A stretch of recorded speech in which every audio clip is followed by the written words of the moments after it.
Hello and welcome to episode 4 of the second season of Airs for Architecture with me, Ambrose Gillick. In this episode, I speak with architect, author and academic Christian Parreño about his book Boredom, Architecture and Spatial Experience, published by Bloomsbury this year. We could describe capitalism as a cycle of production. You produce something, the new is consumed, and then once it is consumed, it becomes outmoded, and therefore something in theory better is supposed to replace what has already been created. So there is this notion of circularity, of continuation, but also there is this sort of notion that every time that we produce something new, in theory, it is better than what already has been produced and consumed. Airs for Architecture, a podcast about architecture, buildings, urban culture and space. Hello and welcome to another episode of Airs for Architecture. I'm talking today to Christian Parreño. Parreño? You can correct me. Both versions are correct.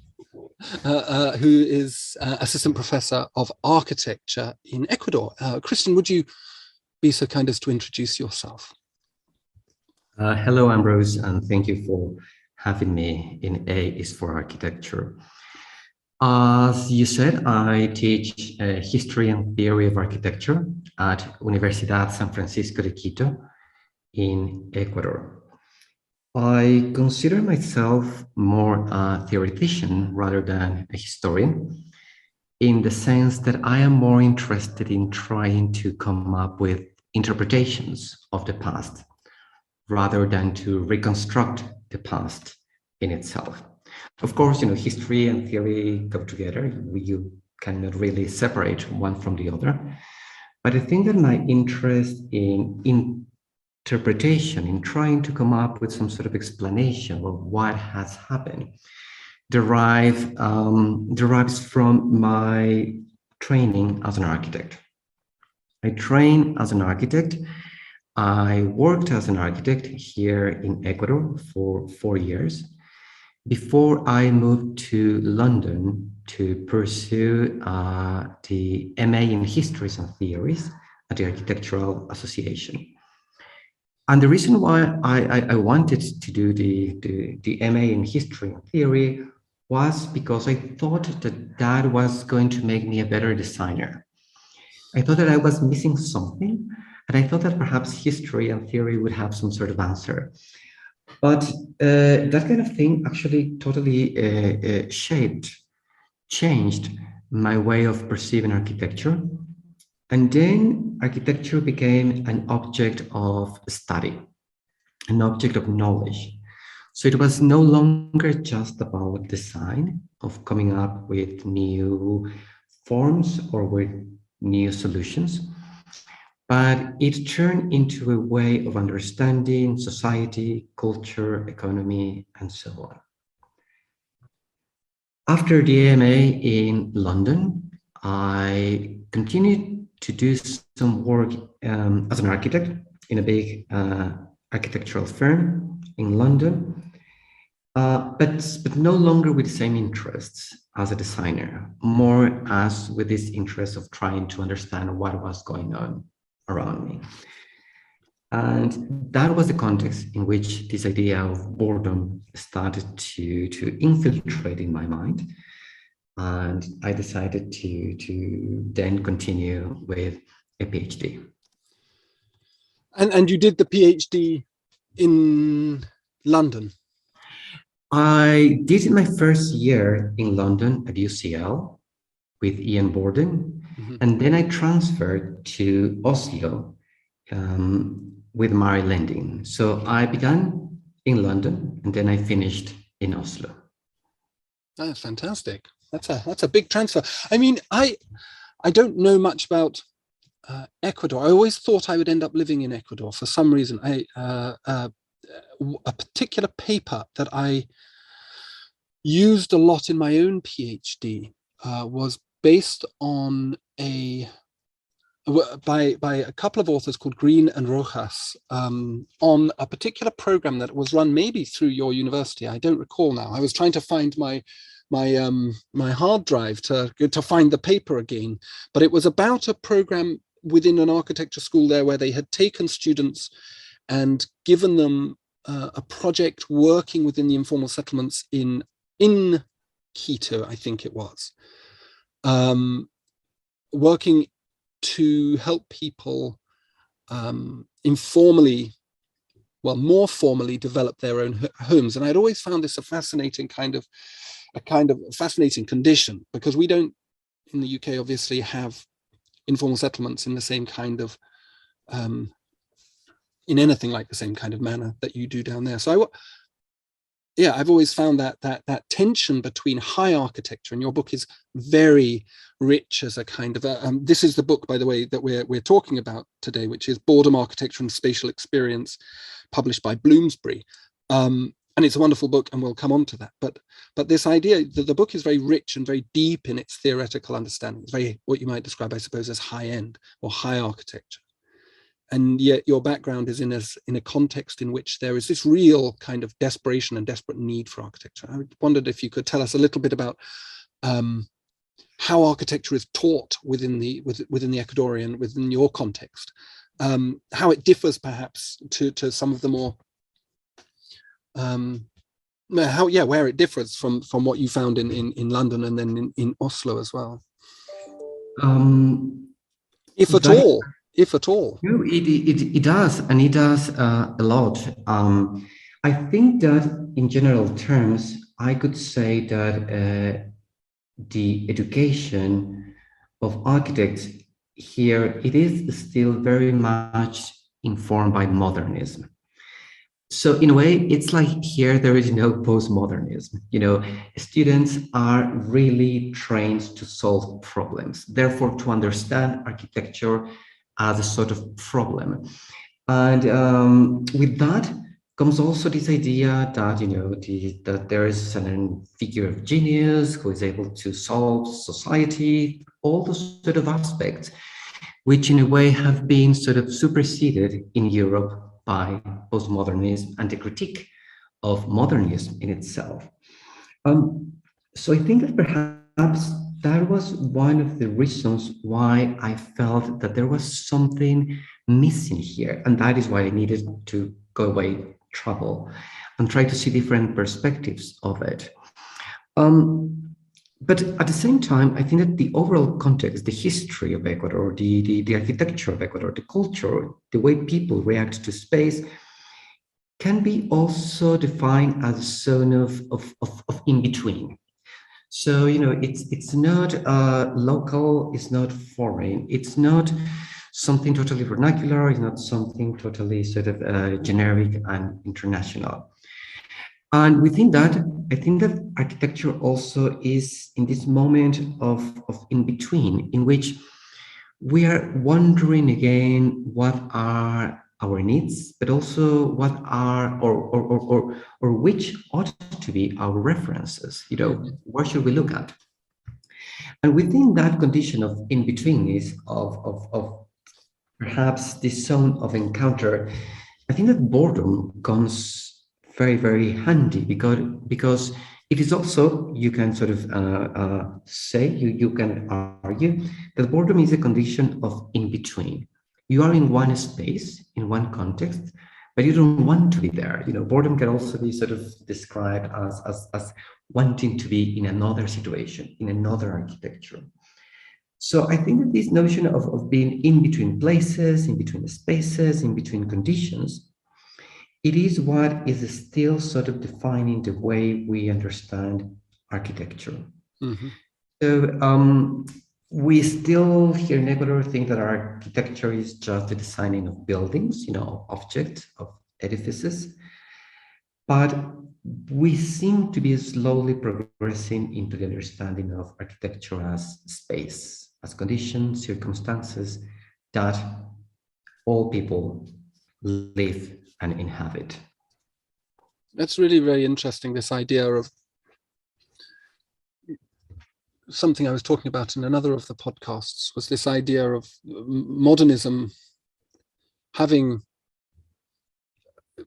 being sort of answer driven, as you say, where it's a problem solving exercise, and yet we're in this kind of, as you rightly put it, very late, almost late postmodern period where the subjective has emerged and taken hold really almost everywhere, not least through technology. And yet we're still looking, and we still do. I mean, even in the West, and you will have encountered this, I'm sure, in London, there's still this reification of these great heroic figures who were addressing social conditions through a very problem-solving kind of idea, rather than a kind of experiential, processual, and conditions-based architecture, which I think is very fascinating. So when you come to London, you take on this kind of this theoretical thing. Does the experience of being in London emphasize this or highlight this idea of boredom? Are you aware of the boredom of modernity, so to speak, when you're in Quito, or is it the experience of being in a place like London, which is hypermodern in a way? I think that both places offer two different versions of boredom. Mm-hmm. Boredom is there, but in different ways and in different sort of levels of profundity. We can say that perhaps the boredom of Quito is more related to the boredom of the modern period, late 19th century, beginning of 20th century. Yeah. Which boredom is sort of condemned. Boredom means that you are not being productive. Boredom sort of entails that you are not working, and therefore you are not gaining money. Mm-hmm. But perhaps the boredom of London, it is more related to the postmodern boredom, in which you are sort of surrounded by stimuli. You get bored because you have too many things to do, too many events to attend.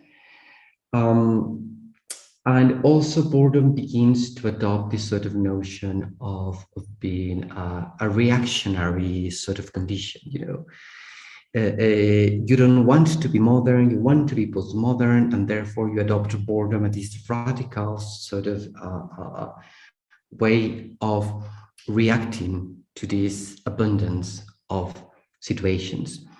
And in that way, we can think of the boredom of the punk movement, in the 1970s in London, in which people decided to, just be in the street, interfere with everyday activities, with everyday traffic, with everyday production, in order to maintain a kind of position.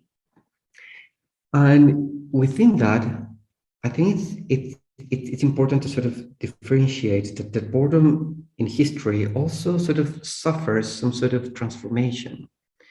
The boredom of the early modern period is more related to scarcity, to a lack. Mm-hmm.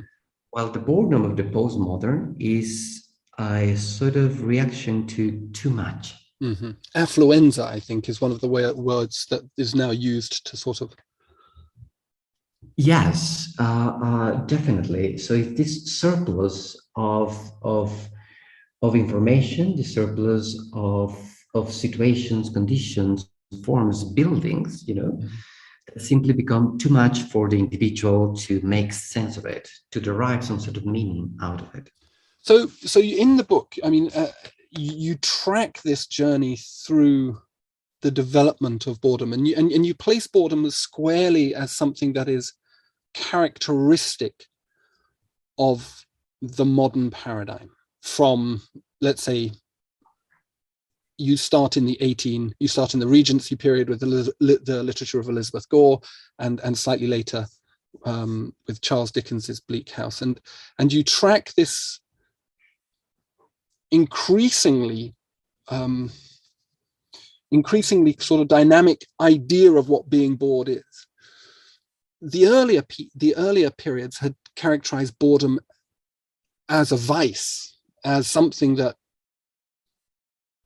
precipitated bad behavior. You know, the word I picked out in my notes to you was acedia, but there's other, or Acadia, or but there are other interpretations of it. But the way that you describe it, the way that you track it, is that it starts being seen as not simply a vice, but as an instrument of a potential instrument of change. That it and I think you're talking about punk movement is a very good example of that, where the superabundance, the emerging superabundance in post-war Britain, 20, 30, 40 years after the war, we start getting a desire to shake the tree again, to change. But I wanted to go back to the beginning of the book and you to sort of describe, I suppose, this trajectory, this movement towards the emergence of spatial or urban boredom more specifically. So when I started to research boredom, I wanted in a way to go back to the origins of boredom, you know when and where it started. Mm-hmm. And one thing that caught my attention quite in a sort of striking way was that I discovered that the term boredom in English is a very young term. You know, it only appears as we know it now, more or less, by 1830. Mm-hmm. And when I investigated the etymological roots of the term boredom, it also was interesting to realize that, first of all, there's no certain sort of a point in history that you can say, you know, it really derives from this or that sort of root. Mm-hmm. But also boredom can be related to this idea of to bore, to create a void, to create this sort of action that is repeated and therefore becomes sort of annoying and ends up into being nothing. And that sort of notion of nothingness, of emptiness, to me, it's totally architectural. Mm-hmm. And also it relates to the sort of very early ideas of architecture as a space rather than architecture as a volume or as mass. Also, what was very interesting to me is that the earliest, or perhaps one of the earliest printed records of the term boredom was done by a woman. It was not Charles Dickens, and as the Oxford English Dictionary says, but it was a woman, Catherine Gore, who by 1830, she simply began to describe the experience of women as being boring. Mm-hmm. And therefore, there's this notion of emptiness, of being in a space, of being just part of some sort of a scenography that at the end of the day, on the one hand, questions why am I here? What am I doing here? Why am I occupying this space and this position? And in a very sort of at the same time critical way. So she's describing, but she's also beginning to create some sort of questioning around this sort of kind of modern occupation. Mm-hmm. And I think that here it's very important to note that Catherine Gore is sort of describing a material condition, Mm-hmm. being within an architecture, within material, within colors, within textures. Well, if we think of for example, ennui in French, which is an older term, ennui does not have the same terms or does not have the same connotations as boredom.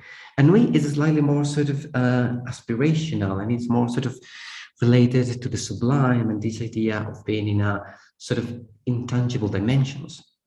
Well, boredom, remains within the physical. Boredom remains with what we can touch and what we can feel. So it is also related to this sort of materialism and secular attitude of modernity of the 19th century. I see. So boredom differs, to go back to what you said at the beginning. Boredom is about this idea of longing. And the way that you describe Catherine Gore's literature, stories about Mayfair, about the lives of bored women in Mayfair, or bored people, but through the perspective of a woman, is this idea that their lives, which are enormously privileged and materially rich, in a way very culturally rich, are looking in a way over the garden fence into lives that are more interesting than their own, experiences that are more interesting than their own, and they are longing for this. Is that am I right in thinking that there's this idea of wanting something more? Because reading your book, to me, that made sense of this idea of the way that boredom then becomes an instrument, becomes effective on architecture in the urban realm, in that we start producing environments which alleviate that intrinsic and ontological boredom characteristic of modernity. Is that shinning up the right tree, or is that some? I think that is one aspect of it, but I think that another aspect that Gore is very sort of pioneering is in presenting this sort of dichotomy between an exterior, which is, as you describe, very cultured, very rich. You know, we have to think of the Regency and the aesthetics of the Regency. But despite living in this sort of very, we can say, entertaining circumstance, women began to wonder why. What's the purpose of all this? You know, why I have to derive some sort of pleasure if I'm not really acting within this environment. And here, you know, by presenting this sort of dichotomy of living in the exterior, but having a different sort of reaction in interiority, you know, the space of sentiments and thoughts, then she's also sort of advancing this, what I call the modern experience. And if we move a little bit forward within the book, then to me, it was also very sort of crucial to find the elaborations of Søren Kierkegaard about the modern experience. Because in a way, that is how he describes. He says, you know, in antiquity, we had to express all our feelings. We had these processes of catharsis, you know, even architecture is sort of, it's part of a medium that expresses what we sort of feel and think in interiority. But Kierkegaard says, with modernity, something changes. And there is sort of division between the space of exteriority and the space of interiority. And that capacity of living in these two parallel dimensions at the same time, you know, of being bored in interiority, but pretending to be sort of entertaining in exteriority, it is a modern situation, you know. So that describes how we live within this new era. That's really fascinating. I was very interested in this idea of the emergence of this, this dichotomy, this interiority versus exteriority, the necessity of performing as interested participants in a civilizational cultural language, cultural discourse, but at the same time finding it extraordinarily stifling, stultifying, restricting, limiting in various ways, even for the most privileged. And it's quite interesting, isn't it, that in a way, the people that you're citing, this literature that you're citing, is describing people that you wouldn't have thought were, in a way, had the right to be bored, because they have so much compared with you know, ordinary people. Well, you know, the ordinary urban poor. So I asked this question: who are we to be so bored? Why have we retained this sense of boredom? First of all, how does this then manifest itself? How does this boredom start to shape our urban environments? So, is this recognized is this boredom recognized as something that needs to be solved? And urbanistically, how is that approached? Or is this something that we find when we look back? Is boredom something that we can track, but wasn't necessarily, although Catherine Gore puts a word to it, wasn't necessarily considered as a major part of what was happening? Not a major part, just a part of what was happening. I think that perhaps we can trace back that question with the consolidation of the sensibility of the eye, of individuality. Because when you think of boredom, you have to sort of go back to your own feelings. You have to identify yourself. You say, yes, I am bored. And then you begin to question why I am bored and what would I like to be doing instead of doing this, so on and so forth. So boredom sort of strengthens that idea of the I. And with the idea of the I comes the idea of meaning. What is meaningful to me? And here I use the term meaning in two ways. First, meaning as simply trying to understand, make sense of what is happening around us. Let's think of a paragraph. You read a paragraph, and by the end, you want to have a meaning. You want to understand what the text is about, as simply as that. That's sort of meaning.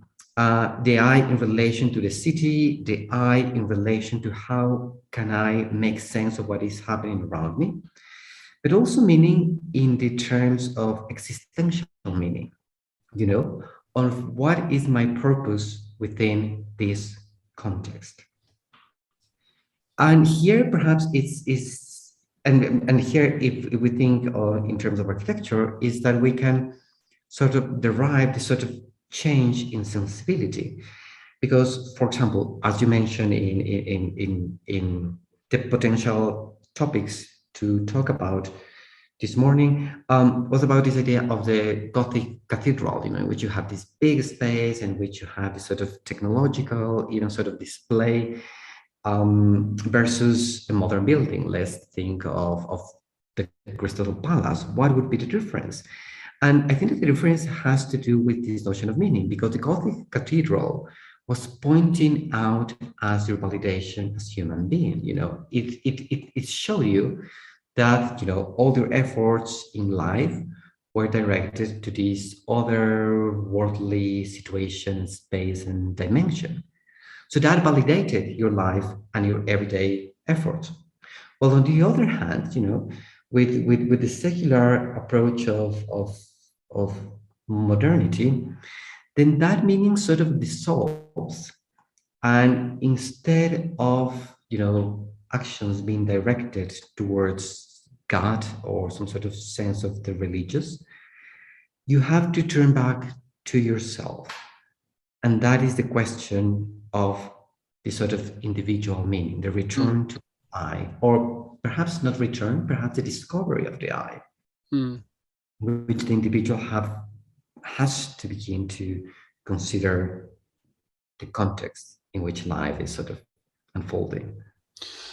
I see. No, that makes a lot of sense. So the project of secularization, or the component part of modernity or modernization, which is secularizing.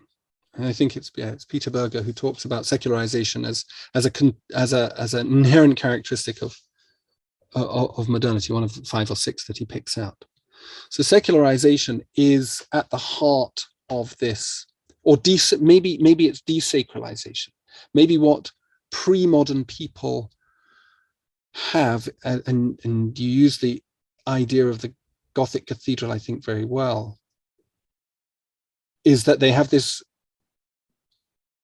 exteriority. So their personal journey and meaning is linked to something, as you say, that is beyond them. And this is manifest in a certain form of architecture, which is gratuitous and generous and beautiful and impressive and all of these things. The process of disenchantment with the universe, which modernity, as Hannah Arendt talks about, this process of disenchantment turns the human person back to themselves.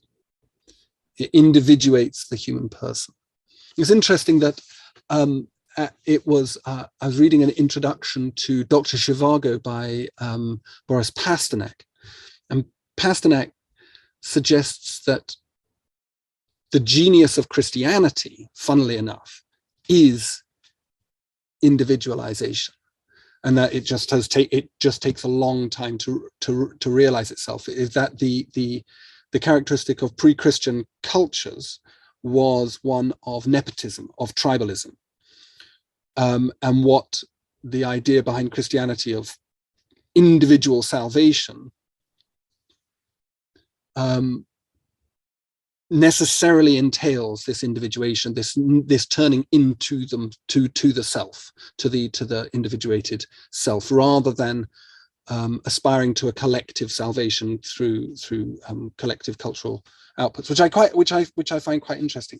But this idea of secularization is also kind of very closely linked to the emergence of industrial capitalism, and I was wondering whether there was some kind of link there as well, whether there was, you felt that there was, that the industrial city, which emerges in lockstep with the individual idea of the individual, the two things are feeding off each other in a way, and it's not one producing the other, but the two things co-creating each other. That the industrial city is itself quite boring. And then the person is left on their own as well. In short, I would say yes. Good. Next question. No. I would say that, of course, if boredom is a characteristic of modernity, then of course boredom needs or derives from capitalism, the economic system. And let's remember that we could describe capitalism as a cycle of production. Mm-hmm. You produce something, the new is consumed, and then once it is consumed, it becomes outmoded, and therefore something in theory better is supposed to replace what has already been created. Mm-hmm. So there is this notion of circularity, of continuation, but also there is this sort of notion that every time that we produce something new, in theory, it is better than what already has been produced and consumed.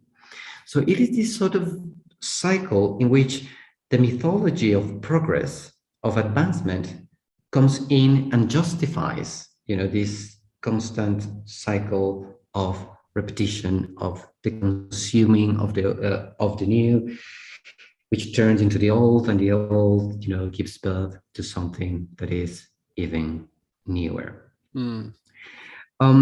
So of course, capitalism it's a crucial part in this cycle of the boredom and the interesting.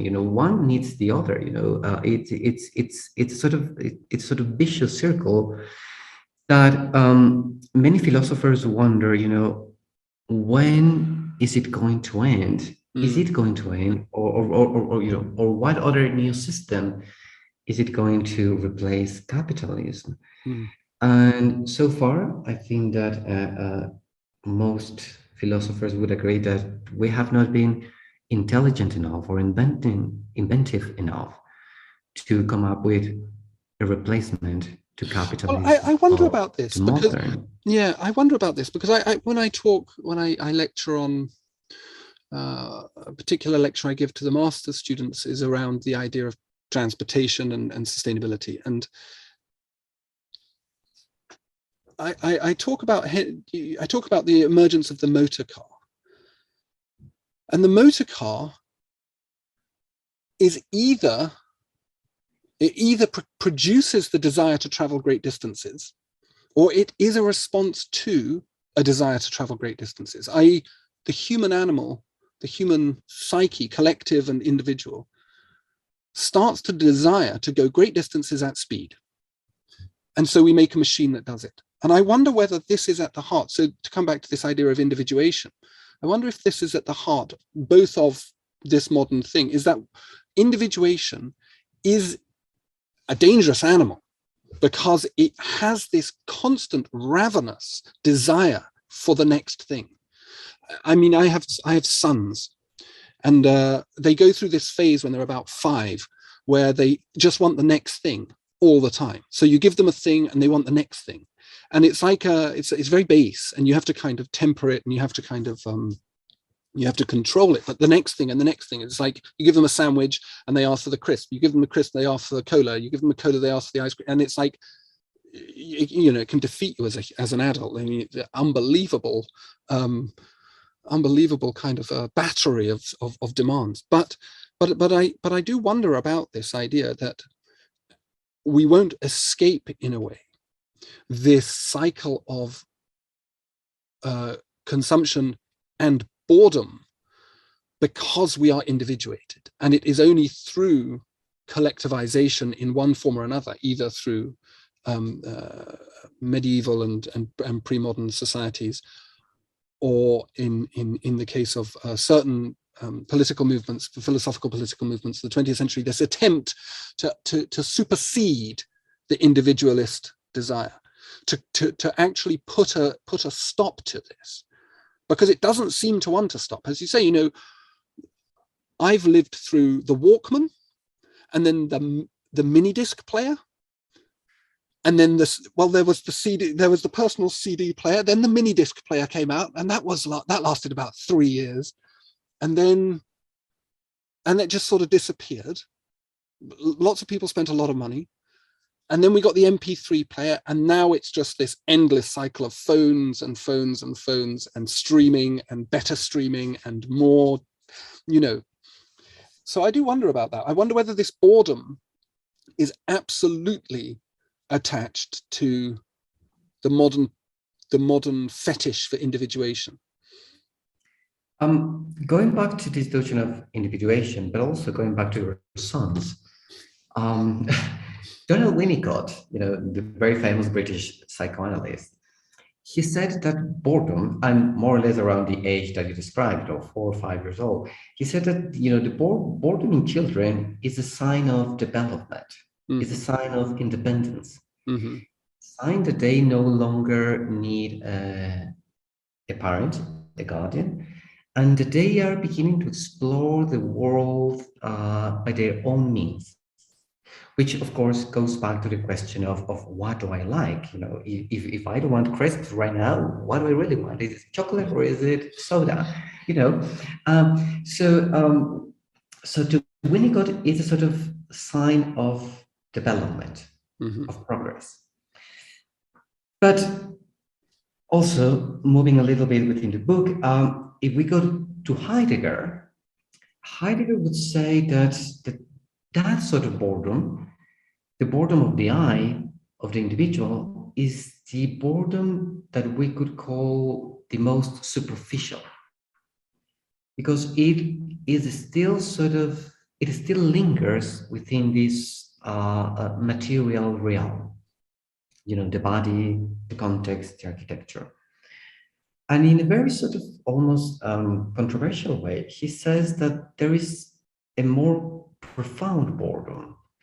And it's a boredom so profound that we really do not realize that we live in this boredom. He even describes boredom as the space, you know, like we would be sort of, you know, submerged in water, and you know, when you're in water, you almost do not realize of the water itself. So we're in this sort of atmosphere, very thick, and therefore everything is related to this boredom, and everything is sort of reaction against this boredom. And even more, you know, controversially, Heidegger says that there is no way out.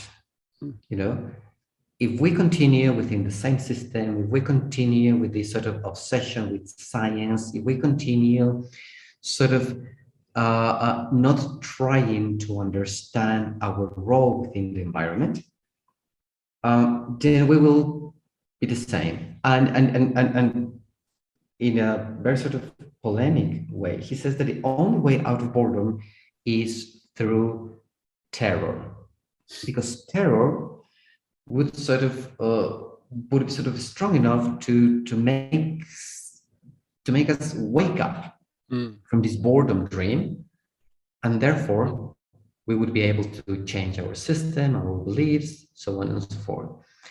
And he says that the only way to instill terror in our current world would be through a leader, someone, of course.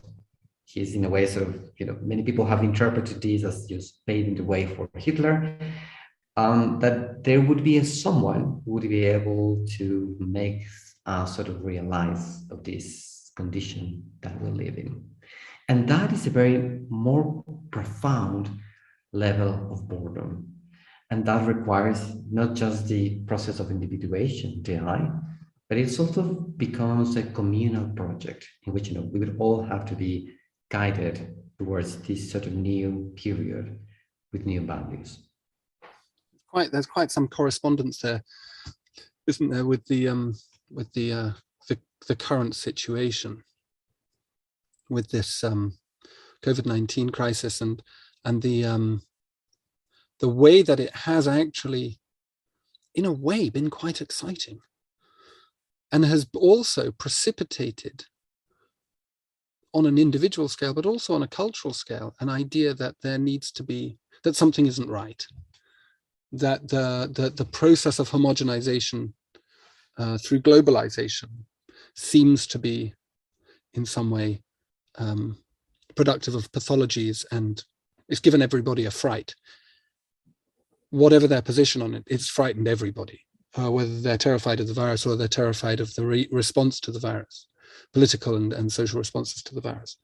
And it is being, certainly for a number of people, they've used it to develop initiatives, social, communal, cultural, that try and address this, which I think is a fascinating idea, that Hitler wasn't as effective perhaps as all that, although you can look at the second half of the 20th century, certainly in Europe, as a direct response to those things, and a lot of the, again, political and cultural forms that take place after that are definitively orientated towards resisting the re-emergence of that particular virus, the virus of National Socialism, of fascism.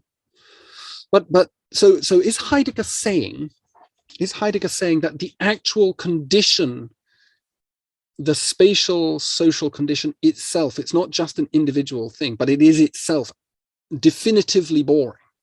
Like modernity is definitively boring. Totally. Right. Absolutely. He's very convinced of that. But also, he says that we live in this boredom, but most of us do not realize of this situation. Again, you know, this analogy of being, you know, submerged in water. But he also says, you know, if you slowly begin to realize of this boring situation, you might encounter the moment of enlightenment. And the moment of enlightenment simply means that reaching this sort of level of total neutrality. And that total neutrality would allow us to evaluate our circumstances with slightly more information, and therefore take a better route towards the future. And he describes this sort of moment of enlightenment with a very sort of architectural image. You know, he says, you know, when you're walking in a big city on a Sunday, when everything is shut, you know, modernity is not really working, you know, you're just wandering around this space, then the moment of enlightenment is very similar to that moment in which you simply see things for what they are, rather than for the sort of extra value of this sort of mythology of progress. And that moment of enlightenment, of course, in theory, according to Heidegger, would be able to sort of lead us to whatever is next, the next period in history. Again, I don't know about what it was like in Quito, but it was quite interesting in Britain during this, particularly during the lockdowns. And it's something that I've been thinking about, contesting the logic of the way that urban form has been formed. So we've had this kind of this idea of an imperative, of an urban imperative, which is to make these big glass towers in city centers go higher and higher and higher. And that's because that's how we make money, and that's the best way of making money. And we gather people together in high density and stick them in towers. And then everybody started working from home. The cities became like ghost towns, and people started working from home. And although there was certainly a slowdown in economic activity, it didn't cease. And all of a sudden, the actual logic of the capitalist city, the logic of the City of London, of Canary Wharf, of all of these great tower blocks, was kind of seriously challenged. The boring city was abandoned, and people wanted to go back into their domestic spaces. And it's been very difficult. I don't know, again, about what it's like in Ecuador, but certainly it's been very difficult to persuade people to come back to the office because it's boring. But I was in London, a couple of weeks ago, three weeks ago, and I went to Canary Wharf. I went to the City of London, wondering about all the situations.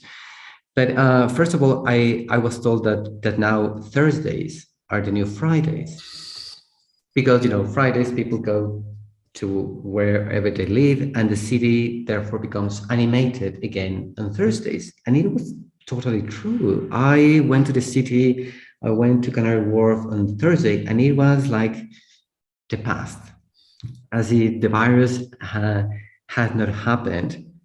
But it was a different day. It was a different routine. There's a slight change. But then, of course, the question arises, is that slight little change going to amount to something bigger? Or is it just a small variation in the same routine? Yes. But this takes me on to the next point that I picked from your book, which is Charles Jenks's point about bigness. And Rem Koolhaas's point about bigness, and that Jenks argues, as I read what you wrote, that the scale of modern architecture, the scale of the modern city perhaps, diminishes its capacity to not be boring. Whereas, and this comes back to another point that you made in that you pick out from Henri Lefebvre, which is this idea that boredom. At the end of page 14, you say boredom, quote him as saying, as pregnant with desires, frustrated frenzies, unrealized possibilities, which is very much what Rem then repeats. I wondered whether you could talk a little bit about this idea of the scale of the modern city. So technology then, which facilitates building at giant scale, then becomes the instrument potentially of boredom, or in Koolhaas's idea, potentially of opportunity, and I go on to say it again, pregnant with desires. Yes, that is a fantastic phrase, I think. I think that what joins Jenks and Koolhaas is that, in a way, they're both wondering about the aesthetics of boredom, how boredom looks. And of course, Jenks is reacting against big skyscrapers, this idea of the curtain wall, this sort of very modern position about, architecture being almost neutral, so life can, develop around it. And Koolhaas says, on the other hand, we need this sort of aesthetical boredom, this sort of blankness, in order to sort of compensate for these postmodern experimentations in form. But I think that both authors, both thinkers, sort of miss one very important point that I've tried to sort of stress throughout the book, and that is that boredom is relational. It is a relation, therefore it's not stable. So what is boring for me, I'm sure it might not be boring for you. So big, tall skyscrapers with glass curtains in orthogonal shapes might have been boring for Jenks, but I'm sure that for some other people might be very interesting, and perhaps that is why they keep appearing around cities. And Koolhaas, says that that we need boredom, so on and so forth. But when you see Koolhaas projects, they always stand out. You cannot walk through a city and not pay attention to an OMA building, because in a way, because of the design, because of the qualities, the spaces, they always call for attention. So then boredom begins to sort of appears as something different, something that from the formal point of view cannot be stabilized because it changes, but in a way sort of it goes back to this question of our relationship with the built environment. How do we relate? How that built environment sort of contributes to a sense of meaning and to a sense of individuation within the modern world. I think that's really interesting, and it's really interesting that the way that you describe OMA Koolhaas's work, that it does always jump out, that he isn't satisfied with the pervasive, uniform, universalizing modernism. That isn't enough for him. And in a way that sort of makes him a postmodernist, doesn't it? It sort of makes him, and as you say, Koolhaas and him are two sides of the same coin. One says we've got to do kind of culturally contextual architecture, which has little ticks and bells and whistles that make it somehow meaningful, like Frampton does. And then Koolhaas is sort of playing around with pop iconography and all sorts of bits and pieces, really. But it's still very ad hoc in that way that postmodern is. But I do wonder about this idea of they're both talking about this idea of stuff being not very interesting, and they're talking about it from the perspective of an outsider. They're not talking about it from the perspective of someone who has to live in it. So to come back to the individual, the experience of modernity as boring is an experience of is a point about experience of it. If you have to live on the 14th floor of a peripheral concrete tower block that is a kind of bog standard 1960s tower block, then the intellectual game of finding it interesting isn't really that meaningful. It's just boring to be in. You can't get out to the gardens, the bins are blocked, the concrete staircases are cold at night, the windows get ice on the inside, the rooms are 2.45 meters high, the windows are all the same. It is actually experientially boring, but intellectually it might be quite interesting. So I do wonder about that, whether this argument, this discussion about these things go on. I think that that sort of denunciation of this kind of architecture with those sort of qualities has also been related to political approaches within architecture. Mm-hmm. So in the book, I discuss Kirk Russell. Kirk Russell was a very sort of conservative American thinker, and he denounced, that kind of architecture, the architecture that you just described, in Britain and in the United States, as part of a sort of political conspiracy. This conspiracy to sort of subject people to these sort of situations, so they would not have the opportunity to think, to individuate, to create. And he says, on the one hand, this kind of architecture also derives in social problems, very specific, alcoholism, crime, destructive behavior. But at the same time, he says, well, but society is not the same. He says, and society should not be the same. We do not have the same interests. And therefore, here he goes a little bit against equality.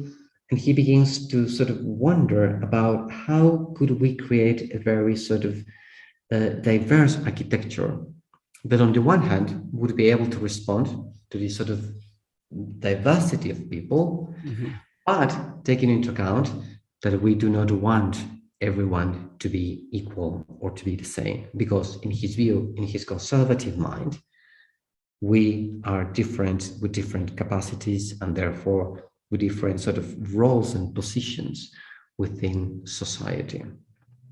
So perhaps going back to the core of Russell Kirk is this idea of boring architecture as a political tool to create boredom, just to create a certain kind of society. Yeah, a sort of Fordist society, a mechanized society. I mean, the denunciation is not my own. I have no experience of living in a way. I have no experience of living in late modern cities, although obviously I lived in Glasgow, which was an archetypical modern city before I came down here. And now I'm living in a gentrifying seaside town, which seems very modern in a peculiar kind of way in its hybridity. And it ain't boring, I can tell you that. A little bit more boredom might be quite good, actually. I might get more work done. But this, I suppose the book itself is incredibly rich, and it's got this lovely tone to it where you're gathering in this huge variety of sources, sticking it all together to create this kind of, it's almost like I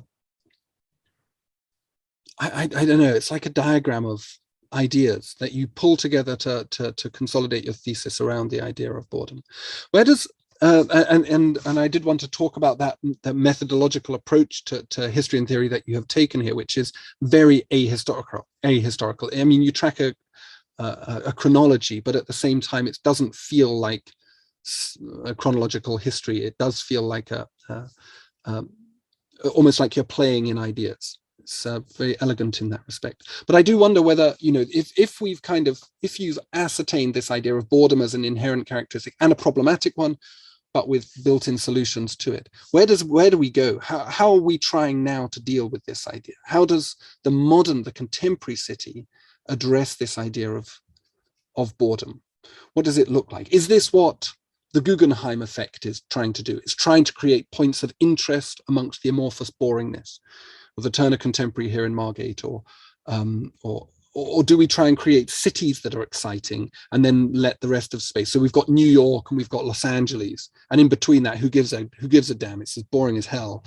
And as long as there's those two exciting points, then people are going to be content in the boring bit in the middle. I think that one thing that I would like to also stress is the ambiguity and ambivalence of boredom. Currently, in the field of boredom studies, you mainly find people, psychologists, philosophers saying that boredom is either good or bad. Yeah. But I think that it's both, and it's both at the same time. So boredom can be destructive, but boredom can also be extremely creative. Yeah.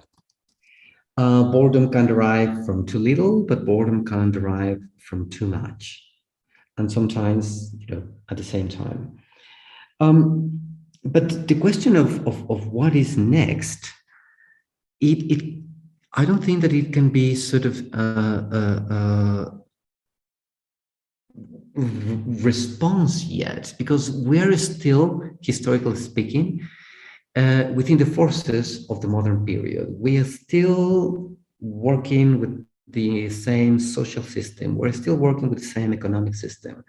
So as long as we are within this system, we will continue to be bored and boring. And because, as we sort of said earlier, we cannot still sort of think of an alternative, then we still cannot think this sort of emotional dimension that we will be living in the future. Mm-hmm. And here perhaps I go back to a little bit of postmodern theory about history, and Francis Fukuyama, who says, confirms that we're at the end of history. We're at the end. Mm-hmm. And this end is perhaps characterized by boredom, because we're also at the end. We have been repeating the same principles for the last almost 300 years. And therefore, by now, we must be tired, we must be exhausted, we must be bored. But we still are not very, very close to that end yet, so that we can see, what is on the other shore. So I think that we're very much immersed within this sort of system of trying to navigate scarce information with too much stimulation. And I think that our social system, our social network through the internet sort of proves that, it's a constant bombardment of information, of images, but at the same time, posing the question, all of this, what can amount to? Mm-hmm. Yes. Yeah. I think that's true. We are still wrapped up in that. I mean, maybe some of the arguments certainly around the current conflict in Eastern Europe and the Ukraine and Russia are suggestions that Francis Fukuyama spoke a little bit too soon. That what he's, as I've always understood it, what he's really talking about is the absolute success of the American economic model, producing a kind of universalized and homogenized experience of reality, which is based around sort of caring capitalism. And actually what's about to happen with the rise of China and its best friend Russia is that we've got a multipolarity re-emerging, which might constitute a break from modernity. It might actually be the moment at which modernity starts to disintegrate in the sense that it was always a movement towards universalization, and we're about to get multipolarity, which is not universal, which is kind of a fascinating possibility. I mean, slightly alarming, but only because I'm on this side of it. Yes, it is very alarming, but also Fukuyama says that this end of history will be characterized by this kind of conflict. We will have more conflicts because we cannot see which way we ought to continue. There is no sort of unifying narrative or a new mythology that would be able, to sort of redirect efforts or redirect sort of resources for this sort of coming future. So we, as you mentioned, we have these sort of polarities trying to compete with each other, but that is perhaps another symptom of this boredom. We don't find meaning in one position, we don't find meaning in the other, and therefore we're still struggling to find a new sort of, I don't know if universal, but at least some sort of convention or sort of agreement about how society ought to follow. And as you rightly mentioned, it's a society with very specific global characteristics, in different ways, in different levels, in different with different effects. But this sort of new condition will definitely define, this very, very end of history, and therefore the way that this modern history will end, I think that will define, the beginning of whatever is to come. And we won't be bored anymore, and so our cities won't be boring, because obviously the two co-construct each other. Is that right? I guess it makes sense. It is a logic. It's a but of course, it's the question of trying to imagine something that we cannot imagine. Yeah. And within that sort of realm, I think architecture becomes totally instrumental, because if we see in history, architecture has helped, has contributed to the consolidation of ideas, to the creation of ideas, to the proposal of new ideas. So architecture will have a huge role into this sort of very end of history and the creation of a new period. Wonderful. Do you want to talk a little bit about this way that you've written this book? How you use these various sources, these uncommon sources, like Catherine Gore, to unpack ideas around space? Because I think certainly from where I am sat and the people I have to teach, there is a kind of always an emphasis on sticking to canonical texts, sticking to architectural thinking, making sure you're always got a foundation of the big wig, the big hitters, the grandmasters and grand mistresses of the discipline. But you don't do this at all. Yours is a much more literary based kind of exercise. When I started to research about boredom, I was very sure of the theme. I knew that I wanted to research boredom, but I didn't know how. So I started to read different references from psychology, sociology, philosophy, literature. And I found psychology and perhaps some texts that deal with sociological boredom too dry, because they wanted to quantify boredom, and they wanted to put a form. They wanted to put a very sort of specific images in the mind of what boredom might be. And when I tried to sort of elaborate around those texts from an architectural point of view, it led me nowhere. Because suddenly boredom became very sort of very static. And my point of view after reading philosophy was that boredom is anything but static. It changes. If it depends on each individual, then we have as many boredoms as human beings exist in the world. And that is why suddenly philosophy and literature became way much more fertile in how to think about boredom in spatial terms, and also in how we can sort of project in relations of space rather than in images, rather than in representations of what boredom might be.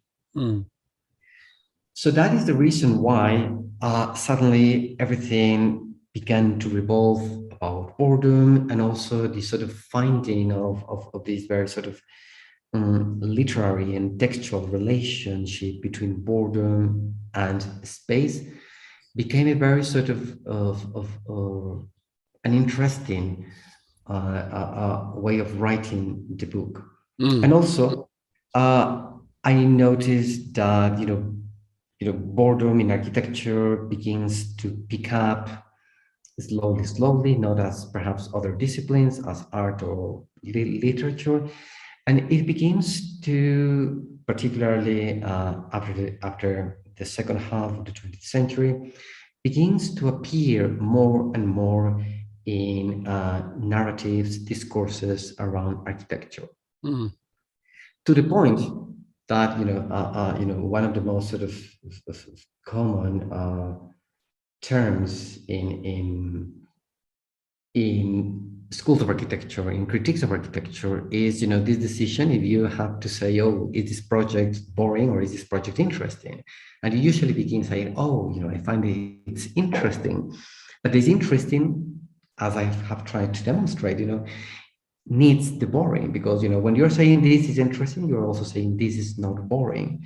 So this sort of dichotomy begins by now, or it has defined by now, our everyday architectural culture, in which we almost evaluate everything that we see, every project, around this idea of how innovative it is being, not just in terms of form or in terms of aesthetics, but in terms of providing solutions or new responses.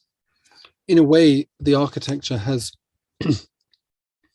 become quite like sort of Snapchat or Instagram. Like, it's about what the architecture practice in London, MUF, call premature gratification. We've got to constantly produce environments that are stimulating in a new way, lest people become bored and they move away. Which yes. cities themselves now have to do this. But you finish on this very important point, and it's a Lefebvrean point, I think, which is that it's the very last two sentences of your book. The book has extraordinarily rich endnotes, by the way. I'm going to find it here, where you say, sorry, I will find it. This extended modernity, superficiality, and profoundly bored, outlined by boredom, escapes the peril of a total architectural homogenization driven by a common intellectuality, since it depends on individual experience and the cultural sensibility of creators and users. Even if architectural configurations may become nearly identical with or perfectly different from each other, the way in which they are encountered will vary, prompting relationships and actions, in interiority and exteriority, morally and ethically, that form functional and malleable spaces of inhabitation, appropriation, affirmation, and revolt.